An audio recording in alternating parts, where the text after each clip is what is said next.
एक शांत छोटा सा जर्मन शहर और वहाँ का एक साधारण सा घर जहाँ एक पुलिस टीम एक अनजान ऑनलाइन विज्ञापन को ट्रैक करते करते पहुंची। दरवाजा खुला और जैसे ही अफसर अंदर दाखिल हुए, जो नजारा सामने आया उसने पूरी टीम को हिला दिया। दीवारों पर खून के धब्बे और एक पुराना वीडियो रिकॉर्डर जिसमें दर्ज था वो वीडियो जिसने इस केस को इंटरनेट के सबसे डरावने सच में बदल दिया। ये कहानी है आर्मिन मीवेश की, जिसे दुनिया आज द रियल हैनिबल लेक्टर के नाम से जानती है। साल था 2001। जर्मनी के छोटे से शहर रोटेनबर्ग का रहने वाला आर्मिन मीवेश बाहर से एक सामान्य आईटी तकनीशियन था, लेकिन अंदर ही अंदर उसकी सोच खतरनाक मोड़ ले चुकी थी। बचपन में पिता का घर छोड़ जाना और माँ का सख्त स्वभाव, लंबे समय तक अकेलापन, इन सब ने आर्मिन के दिमाग को अजीब ख्वाहिशों की तरफ धकेल दिया। वह इंटरनेट के अंधेरे कोनों में अपनी इस इच्छा को पूरा करने का रास्ता खोज रहा था और तभी उसे मिला एक फोरम, कैनिबल कैफे। ये कोई साधारण चैट रूम नहीं था। यहाँ लोग इंसानी मांस खाने की फैंटेसी पर बात करते थे। आर्मिन ने इस फोरम पर एक विज्ञापन डाला,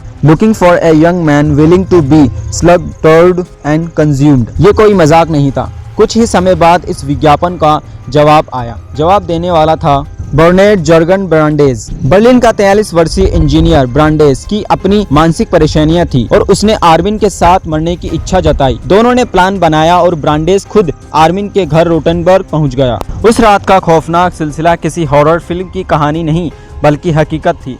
आर्मिन ने अपने कमरे को पहले से ही खास तरीके से तैयार कर रखा था। ब्रांडेज को शराब और दवाइयां दी गई ताकि वे दर्द महसूस ना करे। कैमरा चालू था, सब कुछ रिकॉर्ड हो रहा था। फिर आर्मिन ने ब्रांडेज की हत्या कर दी। इतना ही नहीं, उसने उसके शरीर के हिस्सों को काटकर फ्रीजर में रखा और खुद उस मांस को पकाकर खाया। ये सब कुछ कैमरे पर दर्ज था। कई महीनों तक आर्मिन का ये राज छिपा रहा, लेकिन जब उसने इंटरनेट पर एक नया विज्ञापन डाला तो इस बार किसी ने पुलिस को खबर कर दी। साइबर टीम ने चैट्स को ट्रैक किया और आर्मिन के घर तक पहुंची। दरवाजा खुला और पुलिस अंदर गई। उस छोटे से घर का नजारा किसी इंसान के सबसे अंधेरे ख्यालों की झलक था। फ्रीजर में पैक्ड मीट के टुकड़े, खून के धब्बे, अजीब बर्तन और एक वीडियो रिकॉर्डर जिसमें पूरी घटना रिकॉर्ड थी। पुलिस अफसर कुछ देर के लिए शॉक्ड रह गए। कई लोगों ने बाद में कहा कि उन्होंने ऐसा दृश्य अपने करियर में कभी नहीं देखा था। 2004 में अदालत ने आर्मिन को केवल 8.5 साल की जेल की सजा सुनाई क्योंकि ब्रांडेज ने सहमति दी थी।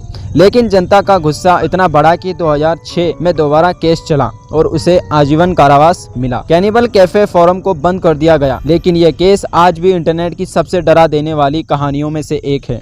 डार्क वेब सिर्फ अफवाहों का जाल नहीं, ये इंसानों की सबसे अंधेरी ख्वाहिशों का आईना है। आर्मिन मीवेश का ये केस हमेशा याद दिलाता है कि कभी कभी इंटरनेट पर लिखे गए शब्द भी असली खून खराबे की कहानी बन सकते हैं।